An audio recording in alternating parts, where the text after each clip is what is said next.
How to use a wood chipper. A wood chipper is a useful piece of machinery. You can buy or rent one to do many jobs around your yard. Wood chippers are great for routine yard work or for cleaning up after a storm. Exercise caution when you use one. Wear snug-fitting clothing when you use a wood chipper. Baggy clothes are dangerous around a wood chipper because they can get caught in the blades and pull you in. Use earplugs to protect your hearing against the noise when you use a wood chipper. They are loud machines. Protect your eyes by wearing safety glasses.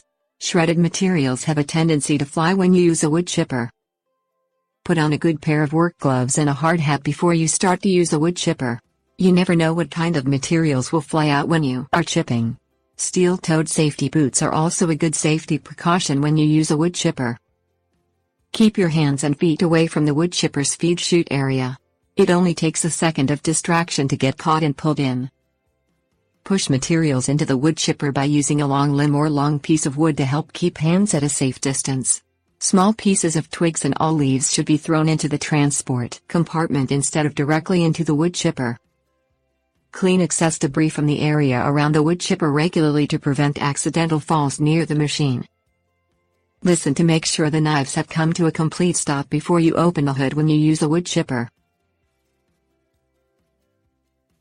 Tips warnings.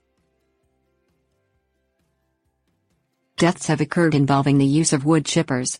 Never allow children around or near the area when you are using a wood chipper. No one under the age of 18 should be allowed to use a wood chipper alone.